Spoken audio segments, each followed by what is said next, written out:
Assalamu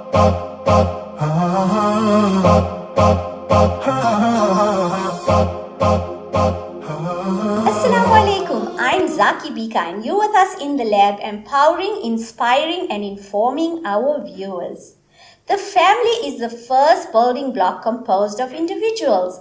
The structure and stability of the family determines the strength that it erects and ultimately the stability and survival of the community that it seeks to build. When the family is strong, a community endures. When the family comes apart, a community unravels. Families emerge from a multiple of reasons. Some are no more than a matter of convenience. Then there are marriages that are built on contract, and eventually the love marriages. We're talking traditional family structure, and with us in studio today is Sharifa Ahmed, mom, life coach, tutor, and grandma. Assalamu alaikum. Thank you so much for joining us again. Wa alaikum salam, Zaki. Thank you so much for having me. It's always a privilege and honor to be with you. We just love all your inspiring stories and information that we can give insight to the viewers. It's always an honor to have you here, Thank you so Sharifa. much. Okay, so the traditional family structure, what was the ideal original traditional family structure? Well, actually, the ideal traditional family is called a nuclear family, and it composes of or comprises of a father, mother, the biological parents, and their children. Okay. It is a close unit, and they are both involved in the upbringing and nurturing of the children's values and bringing them up in the best way possible. That has been fading away, as we all have seen in the last 3 decades, and certain factors have contributed to it. Okay, so why has it, do you think, okay, we'll come to the other factors, but most importantly, what I'm thinking right now, has the family structure changed or transformed because the role of a mother has changed so drastically? Yes, I will have to say yes to that, Zaki. Reason being that the mother's role is so pertinent in the upbringing of the child, and in as much as a father's role is important, but the mother's role can never be compromised. Once the mother is working, unfortunately, it does get compromised. Depending on the type of work that she's doing, if she's leaving home and coming back later, yes, the child is more exposed to the helper at home. And if it is a nuclear family or a traditional family, there is no other family member that can care for the child. So it is affecting the child, and then the family is beginning to disintegrate. We may have noticed in schools how frequently the teachers are requesting that the children have OT.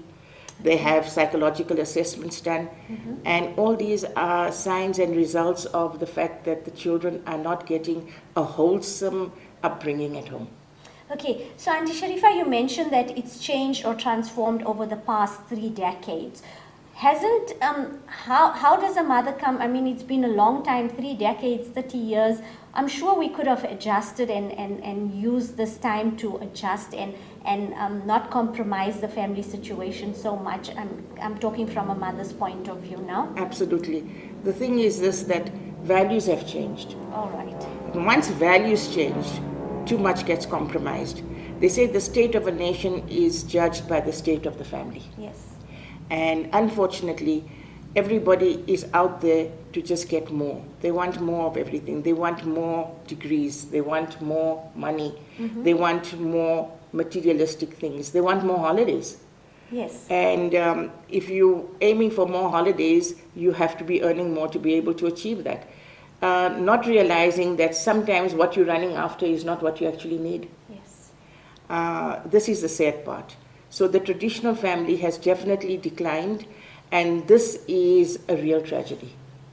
It is said. Another, what could be, could the high rate of divorces or early, divorce early in marriages, could that be a cause for the breakdown in structure? Yes, and then we come back again to the morality of the situation and the values. What has happened with time is that people have lost the insight as to what the sacredness of a marriage entails. The tolerance levels have been reduced, and therefore the divorce rate has increased. The women have become far too liberated. The men have also lost their tolerance levels, Yes. and the divorce rate has increased tremendously. With the result, the family is now totally dysfunctional and broken. this leads to a lot of problems with the children, and not only with the children, but with both spouses as well. And it is not uncommon to see, why are we going so far? Why don't we talk about how many unmarried women, unmarried girls gave birth to children last year in 2018? Yes. When I saw the figure, I was flabbergasted. 97,473. Wow, that's an enormous. So that's going to be a child growing up in a total Yes. non-family home. Yes. Okay. And very often those children are brought up by the grandparents Yes. or the great-grandparents. Yes. Because if the child is of school-going age, most probably the moms are working. Yes. So the grandmother of that child will look after the child. Okay, so but then a grandmother or a great grandmother would have traditional values. So how is that disrupting the situation further? Wouldn't that, add to a positive effect to that child's life? Yes, it should, depending on how many children she's rearing. That's true.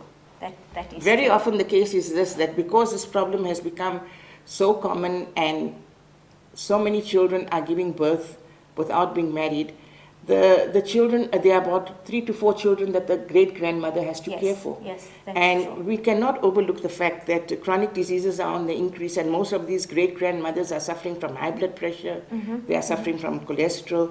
They have their own needs, which they have to overlook in order to bring up those children. No, that is true. Auntie Sharifa, so we touched on basically the mother's roles transforming, and then the young marriages. What could be another factor that could lead to the destruction of a traditional family structure? Total westernization. Okay, how so? Everybody wants to become the ideal family, thinking that they need to be having a good time. Yes. Do you know how many people are getting married and are remaining childless? The figure is enormous. It's in about 24%. And the reason being is that they feel that bringing up a child is far too expensive. Schooling is going to be so expensive. Varsity is something they can't even think of. And what about time to themselves? So they rather save the money for their nest egg for old age. And even if they don't have children, they will live the life like the Golden Girls. Okay, so now this topic is actually so vast. It's It's so really vast. vast. So I'm thinking now in not only the nuclear family. I'm thinking traditional Indian families. We have these big gatherings. We love our big picnics and our reunions and all that. Is that falling away, Auntie Sharifa, with this new ideas that we're bringing up in life? That is a very valid point. And if you're looking at the Indian culture, and if you're looking at the Indian culture in India per se, I just want to bring, and then we'll come back to South Africa.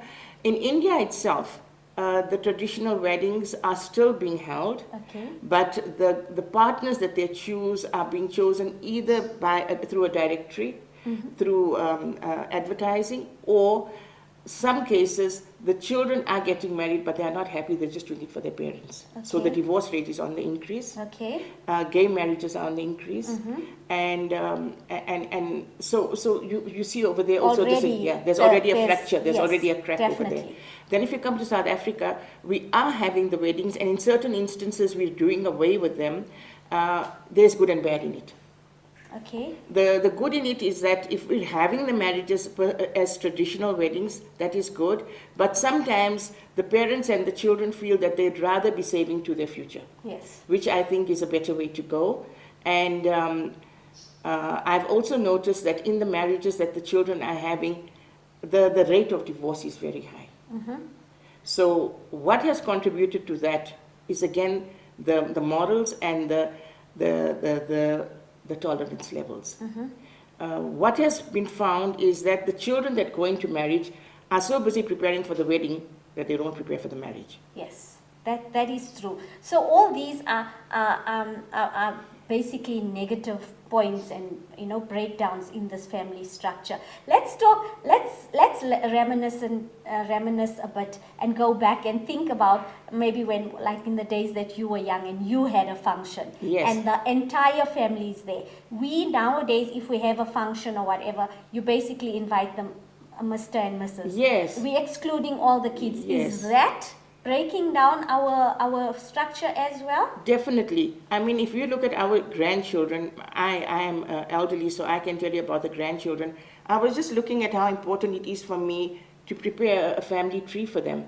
Yes. So that they can remember. Absolutely. Yes, That's, because that's the they, point. they don't know their second and third cousins. They don't. They can't That's identify the point them. I'm getting to. And the reason for that is because there's no socializing with them, or there isn't enough socializing with them. They may meet them at one odd time at a funeral or at a marriage, if they're lucky, and if they attend. And if they don't want to come, they don't come. I'm Yes. writing an exam. Yes. I've got this to do. Yes. I've got that to do. And how much pressure can you put on them? So that's my next point, that the new millennial kids, are Yes. they self-obsessed with their time and stingy with their time to lend it to the family and learn to uphold our family structures? Yes, they are. And the parents and grandparents are respecting their time like you can't believe it. Like, no, we can't disturb him, he's been working so hard type of thing. The millennials are not only selfish with their time, they're selfish about their lives. Yes. They want it their way. Yes, And absolutely. I think that the way we live in our homes, I want to know from you, Zaki, how many children you think are going to live like how we did? No. And does that mean that we are a weak generation or they are the weak generation? Because we're not imposing this traditional family values on them, and they're getting it, they're getting out the easy way. Yes, they get it. So what is the solution to that? I think we are the weak ones. If we could put our foot down, if we could create more discipline, but I don't know how, because it seems to be just vanishing. It just seems to be vanishing when we want to create and instill in them the values and tell them the importance of mingling and socializing with family. They say, but he doesn't greet me. Yes. He doesn't greet me. When I saw him the other day in front of you, he greeted me, but when I was filling petrol, he just drove past me. And then the other point is that they don't visit us. Why should we visit them? That is a very common excuse that is brought up. Yes. And when we tell them how we would, but I'm not going to do it that way. Another point I noticed, Auntie Sharifa, that the older generation will try and uphold this family structure. Yes. They make a Saturday or a Sunday, whichever day, and they go out and they visit door to door to their family. Even though that is an example, why aren't the kids following that? Their values, their priorities, their selfishness. It is all about me. It's about me. Yes. Everything is about me. Yes. The world revolves around them. Yes. Everything must be done to them. If we have to even tell them, I'm so sorry to say that I've got this happening and I'm doing, okay, but they look upon it, they won't give it the importance that it requires. That it deserves. Yes, it doesn't. Yes. They won't respect that, hey, you know what, mom is going to be doing this, No. How many, if you have a family reunion and you have a slideshow, how many children are going to be watching the slideshow and how many children are going to be on their phones? Definitely, that's what I know. Another point of very big importance that I want to discuss is this big house. We all knew about the big house. It doesn't exist in the new generation Not at anymore. all. Why? Who closed the door to the big house? Well, was it us? Was No. it our generation? Was it the younger generation? it's the younger generation. Okay, the young- let's go for undoubtedly. this. Why did that happen? Why did we allow it to happen? The younger generation feel that we are quite idiotic and foolish to be tolerating the other brother in the manner that he speaks and the younger brother in the manner that he Okay, speaks. yes, And yes. it's always a sibling rivalry and, you favor him over me. Yes. And when I get married, I'm not going to have that when I have my children. Yes. And they think it's that easy. But what they don't realize is that we're binding the family together. Absolutely. We're keeping them, we're putting that invisible bonding into it. Yes. But they see it as a weakness in us. Yes. And When as we a- try as- and hold the family together, Yes. they feel, just leave him, man. I don't know Yes. why you do this. Why do you Yes. bow down to him? Yes. And they see it they don't see it as a bigger picture. They No. see it as a once-off incident. Yes.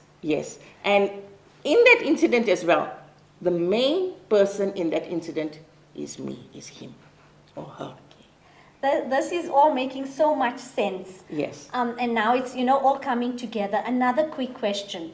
Has society or is society responsible for breaking down this traditional family structure? Well, we have to define what society is. What is society? Yes. Society is the culmination of the people that are living in a community and what they practice. Yes. Correct? Yes.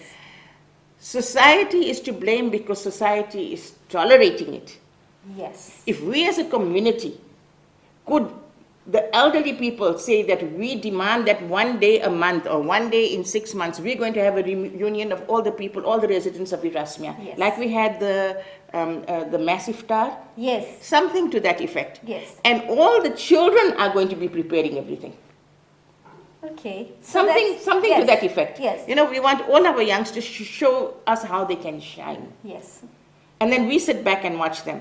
We will be forcing them to interact. Okay. We will be forcing them to socialize. Okay. Some things like that. We're going to have to take some stance if we wanted to survive, or they're calling it the extinction of the traditional family. Absolutely. That is the scary part. That's They are why actually referring to it as the extinction of the traditional family. Can you believe it? It's going to become extinct. It's going to become like, oh yeah, you know, and my parents and grandparents, they had that type of thing, you know. Yes. Yes. Can you believe it? So that is the scary part. That is why this topic had to be addressed. Yes, yes. So, Auntie Sharifa, we're about to end off. Your final words of hope. This idea that you gave is a great idea. Is it far-fetched or can we do it? We can do it. Nothing is far-fetched. Think it, dream it, do it. Definitely. I, as a grandparent, I will still uphold the unity of the family. I will try my best for my children and grandchildren to live a life of unity. I will impress upon their hearts the importance of being united, forgiving, and living in harmony. The most important thing in life is living in harmony. There's a hadith of Rasulullah Sallallahu Alaihi Wasallam to the effect of, even if you are right and you do not make a point or quarrel about it, there is such great reward for it. Living in harmony. There is such a great reward for living in harmony that if we could just try and live in harmony in our homes, we could be earning the blessings and rewards of going for Umrah. If we can keep that at the back of our minds and we can instill that in our children and grandchildren, that even if there is something that has upset you about a family member, just learn to overlook. Yes. Just learn to overlook and rise above it. Yes. Another hadith that stands out in my heart is that if you break family ties, Yes. it's one of the greatest sins. It is, definitely. So much of emphasis has been put in Islam on maintaining family ties, on not allowing yourself to not speak to your brother for more than 3 days. Yes. There's a lot of importance to that, a lot of relevance to that. So we have to try and remind our children. We got to speak to them about it. We got to make mention of it, that this is what happened to somebody who didn't maintain family ties, and now that family is over. Yes. They don't even know one another. Yes. Let them realize the horror of it. Not that there's something good came out of it, but there was a horror to it. Yes. Because it was sad, it was tragic. Yes. And once we try and instill that, there's always hope for good. Amen. While we are alive, while our intentions are good, we can always hope for the best.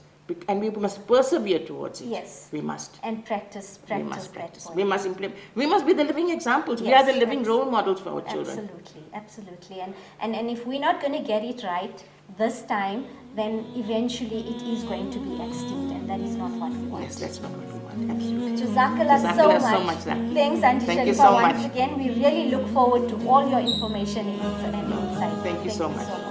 Well then, there you have it. It's a wrap. I leave you with something deep today. When we have each other, we have everything. Catch us next week on Lodium Today for another great episode. Assalamu alaikum.